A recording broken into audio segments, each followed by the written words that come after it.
We're living on a disk, floating through space, with a tiny sun.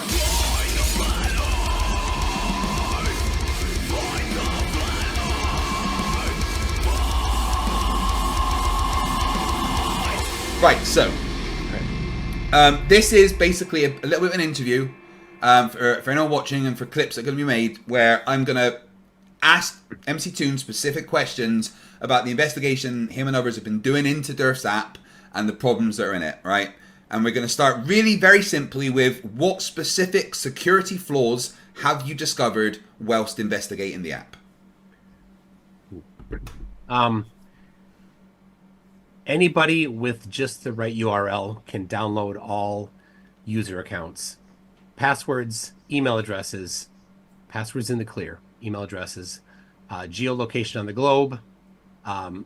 And then if they have filled out the data, it's their street address, their gender, their sexual orientation. If they these are in the dating portion of the app. And then things like they're not super important, but their social media links, Instagram, Facebook, X, like there's places for all of those. So all of those things, basically the entire user record is input. When you ask it about a user, or which is, there's so many ways to do that. So that's one. Another is with just the right URL. It's URL and give the user ID, you can edit a user. It comes up, it's right. You don't need the app, just a web browser, and it shows it in your web browser. It's a full UI in the web browser. You can edit people's settings. So I want to be careful not to give any more than necessary here. So Okay. You can, like I said, you can edit things, including phone number, birth date.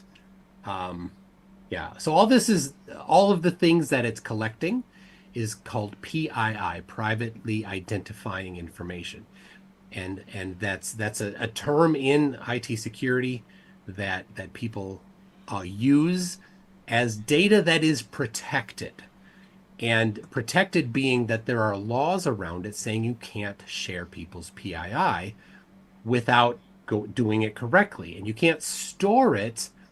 This is specific and specifically strong in the UK, or so all of the EU. The GDPR is the law since it's been about 10 years or more. I don't know. In the EU, that you can't store this data unless you inform the user. On the Google Play Store, it says this app does not store data, but it does store data, and that's all you need. You don't need to breach it. You don't need to share it out. If you simply store the data when you say you're not storing the data, you have violated the GDPR.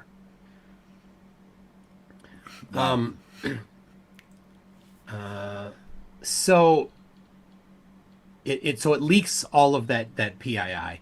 You can also, like I said, edit the user's information. The entire chat app has zero security around it, so you can send messages to any other user as any user.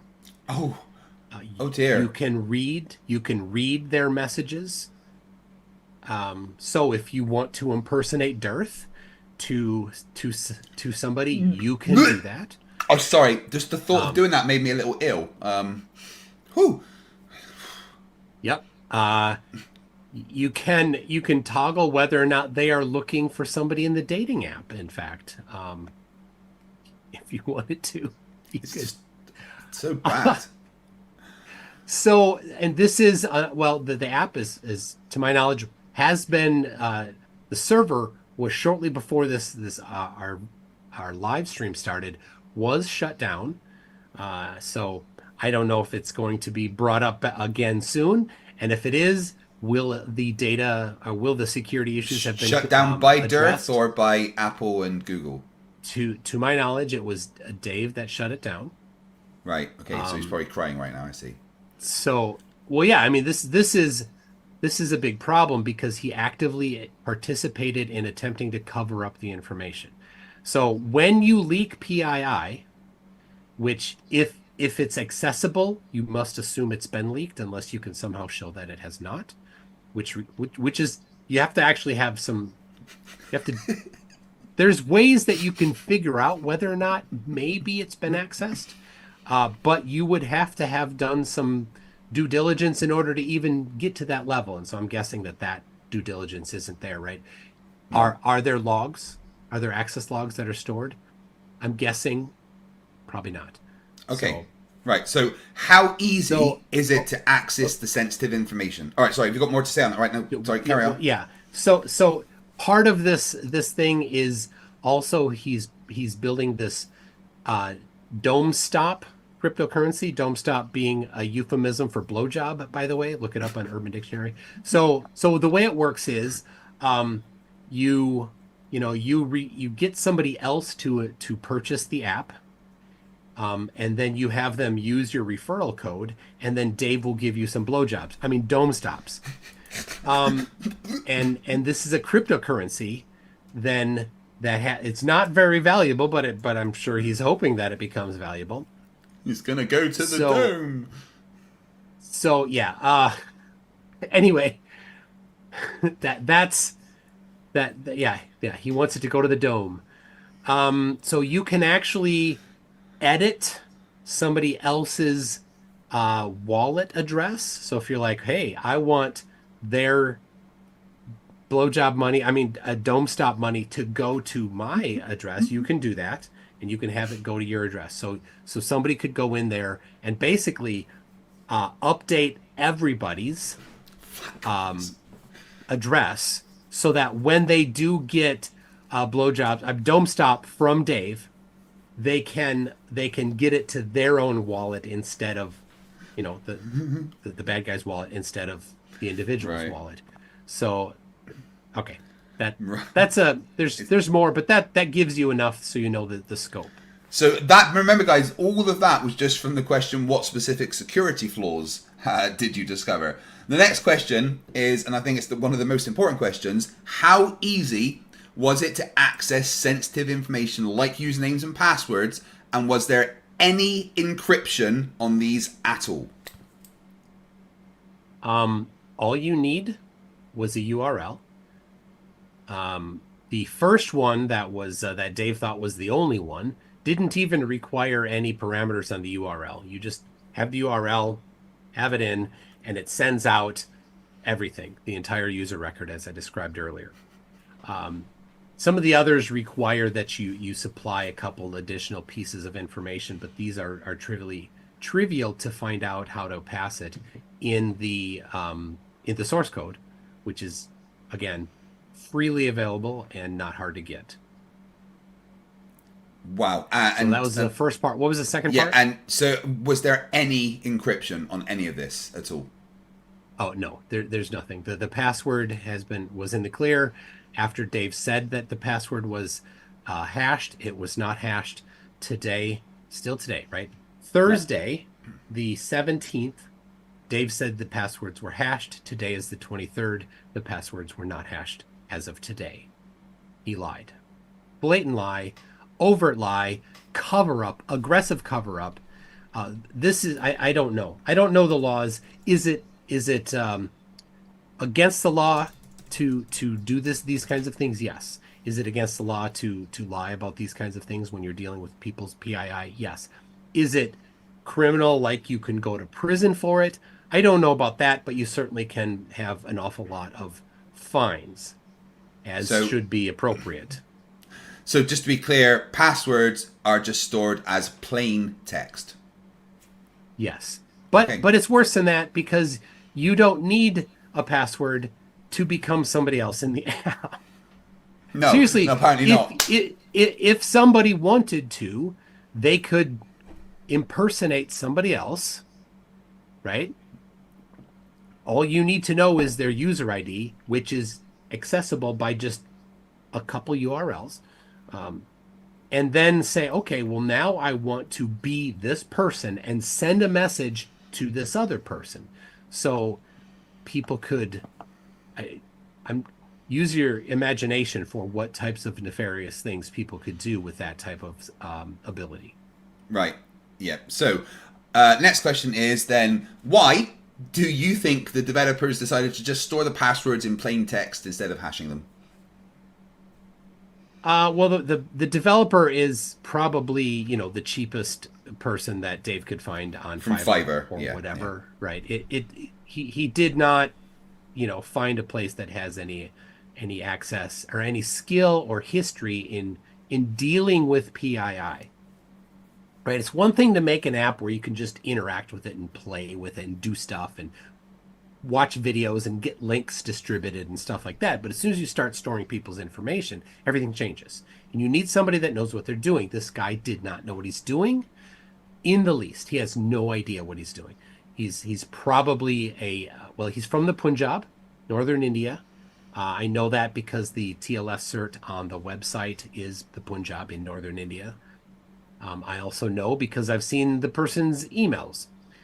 I won't share more than that at this time. But no doubt, the cheapest guy you could find has zero background in this, doesn't know what to do.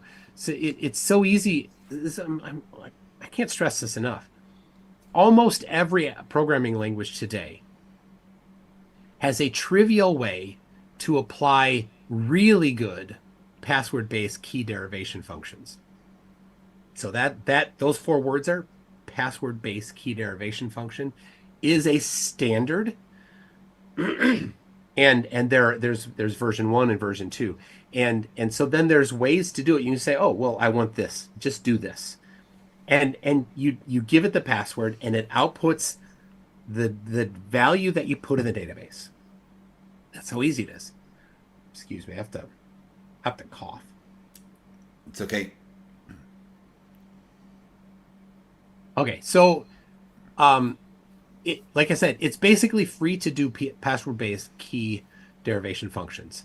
And so the way it works is you take the password and you put it in, and it gives you the value that you put in the database. And then you come back later and you say, here's the password that they just gave me. Run that process again, and if it matches what's in the database, you know that they had the password.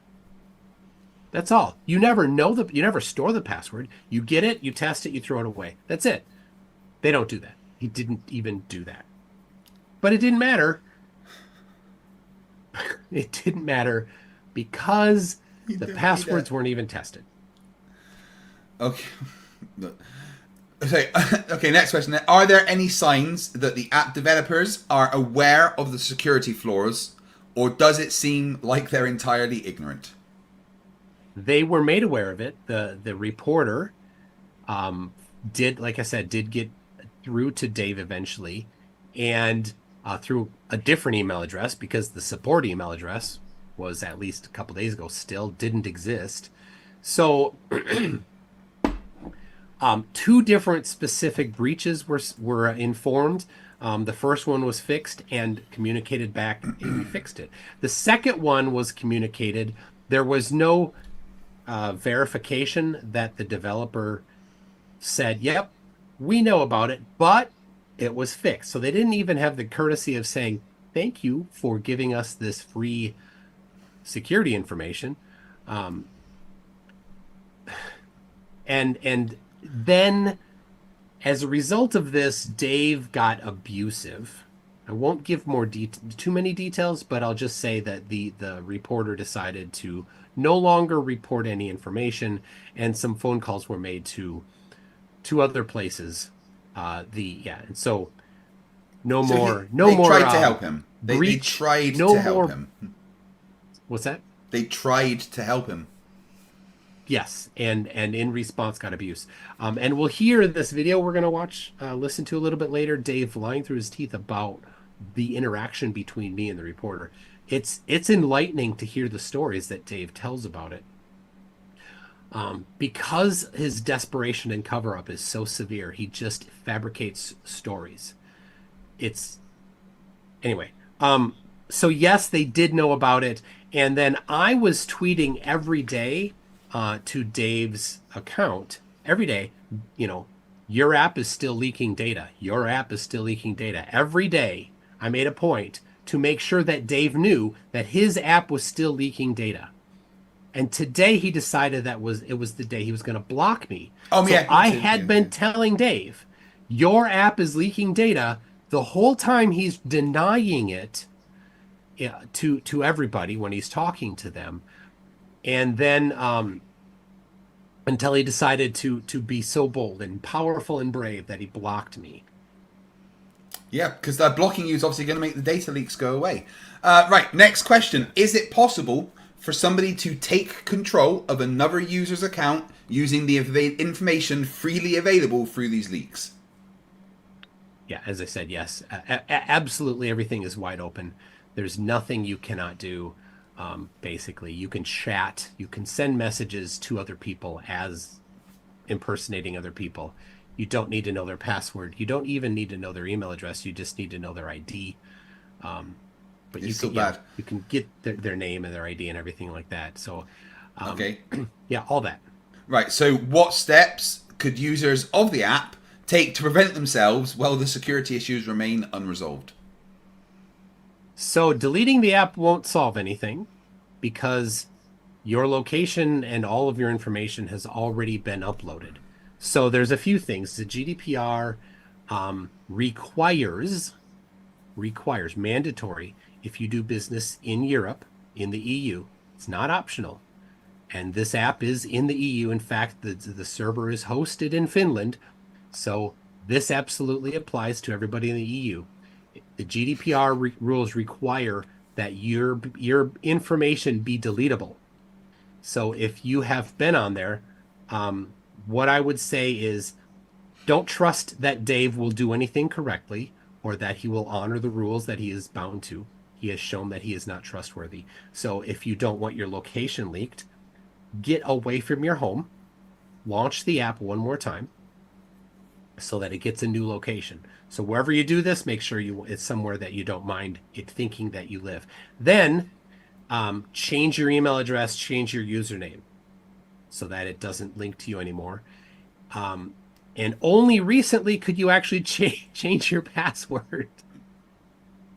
So, like, for the entire time the app existed, you could not change your password. Not that it mattered because it didn't care about your password, but so change all of that information. At that point, you can delete the app, and so it will store that data.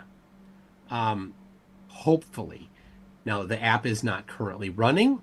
The server is not currently running, but should it come up again, I'm sure the researchers will be happy to tear it apart again once the app comes back up to see if it's actually secure. I have my doubts, but we will see when that happens. Then email support, the support email address. Good luck finding it. It'll probably bounce, but send that email with your email address. Now, if you've changed your email address in the app, I don't know. Give them the new email address, give them the old. Anyway, give them both your email addresses and say, you need to delete this right now. He has to. He's bound by law. He doesn't get to pretend that law doesn't apply to him. It does. His server is in Finland. His customers are in the EU. He has to do it. It's not optional. Do you think the app developers are legally liable for the potential breaches of privacy and security caused by these flaws? I don't know if the developer is, but certainly the owner of the app is. Okay. Right. Flat Earth Dave has referred to these issues as a nothing burger.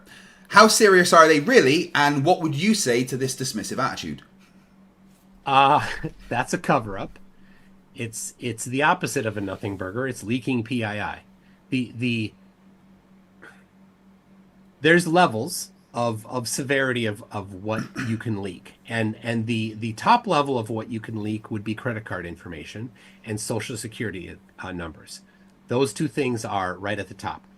Dave did not leak those. The next tier down is passwords in the clear and email addresses. So this is outside of financial stuff, as high as you can go in serious burger. Oofed. All right, so on the back of that, why do you think that Flat Earth Dave is actively attempting to cover up these security issues instead of addressing them? Well, addressing them is expensive. Shutting down the server costs new subscribers. It's bad PR. And Dave cares about the one thing, the money. This is his moneymaker. This is his rice bowl. I get that. He's scared to death that his rice bowl, his 100,000, 200,000 a year, whatever it is, income will dry up. Well, let me say this very seriously. Flat Earth is a scam. The sun could never set if the Earth were flat.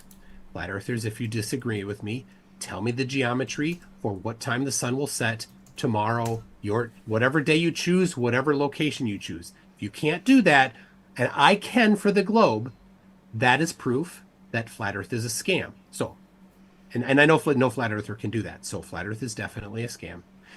Flat Earth Dave is selling an app based on the claim of Flat Earth, but it's a scam because oh my gosh, the server's back up. Just a second. Oh, really? Server's back up. Passwords have been removed, but oh no, passwords are still being leaked. There we go.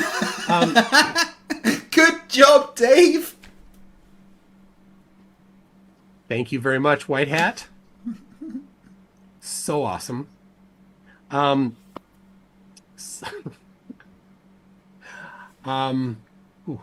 right. Okay, so if these our vulnerabilities, coordinates- sorry, okay, yeah. hold. Oh, yeah, go on. I was almost done with my train of thought when I got that little bit of information. What was I saying? I lost my train of thought with it as well. I'd asked you, yeah, why is he covering it up? That's and you were explaining The cover up, yeah. So yeah. it's his rice bowl, yeah. He's scared, and he knows that this could completely demolish his rice bowl, and good for it, because his app should be destroyed. I don't say that lightly. I don't say that just because I dislike Flat Earth. I say that because Flat Earth is a scam. And Dave's I a scammer. am an anti-scammer. My career has mostly been anti-scamming. I write email filtering software. The emails that I block are scams. That's my profession. My hobby is blocking scams. Flat Earth is a scam. This app is a scam. Oh, and here's why.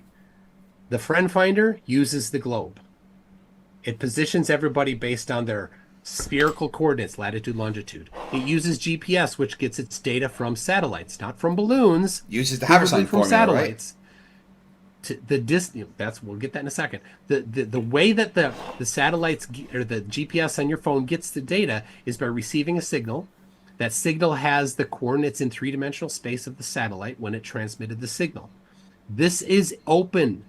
This specification is open. There are open source code implementations of this if you want to check it.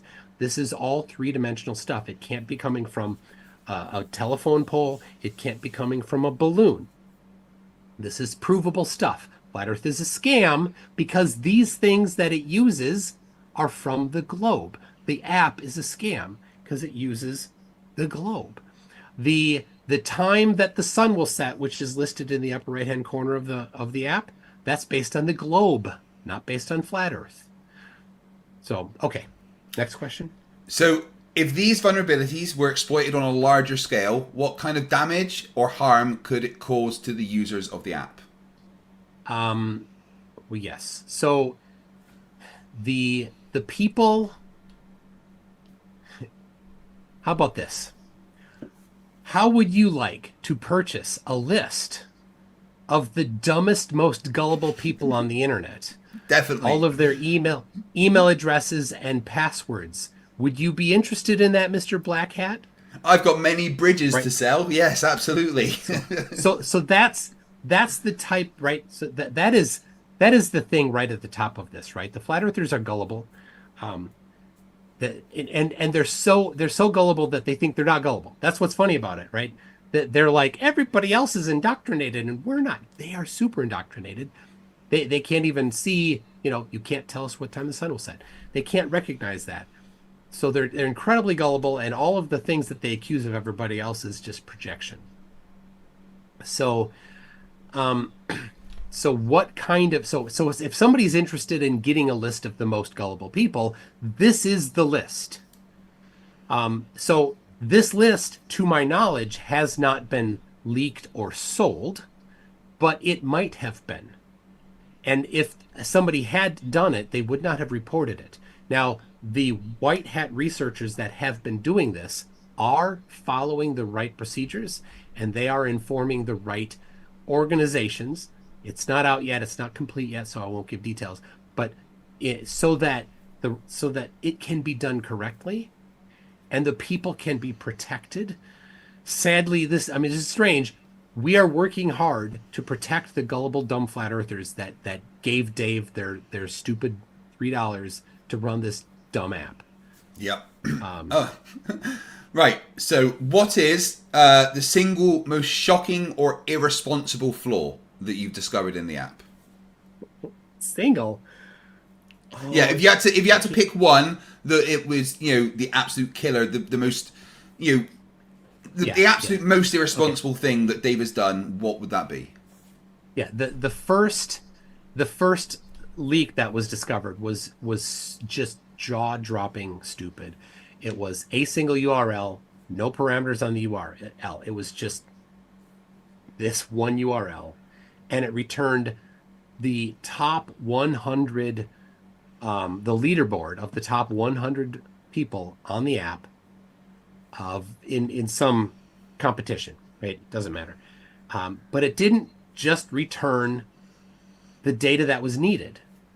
Right? It was the leaderboard. What do you need on the leaderboard? You need their name, and not their email address, not their password, not their location, not their gender, not their street address, not their phone number, right? You don't need any of those for the leaderboard. What do you need for the leaderboard? You need their name and whatever score they have. 2 pieces of information you need. But this returned absolutely every piece of data that the user record had for each of the 100 users. And I've seen screenshots of the users on that list. So I'll give you a couple names. Caleb, Dearth, Austin, Robot Polisher, Fittest Flat Earther. I'm just going from memory. That's enough. How about that? Robot Polisher. Oofed. All right. That's really bad. Including their email address. So I know Robot Polisher's email address. Cool. I didn't write it down. But I saw his email address. I'm really dumb at dumbserver.com. Is that it? Something like that. Yeah. Right. Cool. Yeah. Right. So, could these security breaches, all of them, could they have been avoided if the app followed basic standard industry practices for user data protection? Yes, of course. And I'll say security is hard. But zero security is easy, and this is what it was. This was zero security. And Dave could have chosen almost 3 years ago, December of 2021, when Mr. 42 and I think some others had identified that the friend finder was completely unprotected. If he had at that time said, wait a second, there's no security here, he could have decided to make it secure at the time. But Dave, not being qualified to do anything other than being a scummy salesman, didn't do the right thing, right? He is not a physicist. He's not a mathematician. He doesn't understand anything about how to determine the shape of the earth, right? He's not qualified for that. He's not qualified to run a social media platform, which is what he was attempting to create. He's also not qualified to run a crypto coin a scheme, but that's what he's trying to do as well. He is a salesman. His entire career has just been in sales. And if anybody's ever worked with the salesman at your company, you know they're not the bright ones. They didn't get into sales because they're smart on technology or thing. They're in sales because they can sell. That's it. That's the qualification. Okay, right. So the final question for the interview section of this is basically, as someone that's worked in security and still works in security, have you ever seen a leak as bad as this? All right, I'll qualify. I work tangentially adjacent Yeah. to security, right? I write email Yeah. filtering software. And so because of that, I have to be, there's a lot of security stuff that I have to do, but I'm not in security, right? That's not Yeah. the specific field I'm in. So, but it's, yeah, it's something I have to do. So have I seen anything like this? So I haven't seen anything at this. There are things larger in scale. So Yahoo a couple years ago had a breach, and it was email addresses and passwords. So yep, bigger, leaked PII. It's the response that's telling. So Yahoo kind of flubbed their response, and they got a lot of things wrong in their response, and they got a lot of kickback from the industry because of it. Dave's response is an entire galaxy size response compared to Yahoo being like nothing. No. It's been active cover up. It's been blame shifting. It's been shaming the people that attempted to inform him, and it's been actual disgusting threats toward these people. So I've never seen any response in any way that was like this at all. It is absolutely unconscionable that he is responding like this, still trying to shift blame and not take responsibility and not fix it. Right, well, thank you for that. I'm going to put this section up as its own video. So if you are watching this as a video replay, the link to the entire stream so you can see a bit more of a deep dive that we're doing will be included in the description. Thank you for watching, and see you next time. Fight the flock, fight the flock, fight the flock, fight the flock, fight the flock, fight the flock, fight the flock.